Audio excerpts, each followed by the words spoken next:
Hello uncle, ಏನು ನಿಮ್ಮ ಹೆಸರು? ನಮ್ಮ ಹೆಸರು, ನೀವೆಲ್ಲ ಚೆನ್ನಾಗಿದ್ದೀರಾ? ನಾನು ಚೆನ್ನಾಗಿದ್ದೀನಿ ಸರ್. ನಮ್ಮ ಹೆಸರು ಅಂಜನಮೂರ್ತಿ ಅಂತ.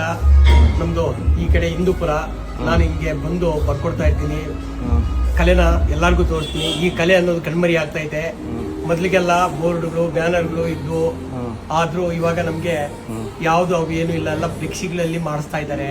ಆಗ್ಲಿ ನಮ್ಗೆ ನಿಮ್ಮಂತವ್ರು ಪರೀಕ್ಷೆಗಳಿಂದ ನಮ್ಗೆ ಒಳ್ಳೆ ಕಲಾವಿದರಿಗೆ ಬೆಲೆ ಕೊಡೋದ್ರಿಂದ ನಮ್ಗೆ ಬೆಲೆ ಇದೆ. ಆದ್ರೂ ನೀವು ನಮ್ಗೆ ಪ್ರೋತ್ಸಾಹ ಕೊಟ್ಟು ನಮ್ಗೆ ಬರ್ಸ್ಕೊಂಡ್ರೆ ನಮಗೂ ಒಂದು ಪ್ರೋತ್ಸಾಹ ಕೊಟ್ಟಂಗಾಗುತ್ತೆ, ನಮಗೂ ಒಂದು ಜೀವನ ಆಗುತ್ತೆ. ನೋಡಿ ಸರ್, ಆರ್ಟ್ ಕಲೆ ಈ ತರ ಫೋಟೋ ನೋಡಿ ಬರ್ಕೊಡ್ತೀವಿ. ಇಲ್ಲ ನಿಮ್ಮನ್ನೇ ನೋಡಿ ಬೇಕಂದ್ರೂ ಕೂಡ ನಾವು ಬರ್ಕೊಡ್ತೀವಿ. ಹಿಂಗೆ ಸರ್ ನಮ್ಮ ಕಲೆ. ನೀವು ಕಲೆನ ಉಳಿಸ್ರಿ, ಬೆಳೆಸಿ. ನಮ್ಗೆಲ್ಲ ಒಂದೇ ನಮ್ಗೆ ಕೊಡೋ ಬಹುಮಾನ ಏನಂದ್ರೆ ಒಂದು ಲೈಕ್ ಸರ್.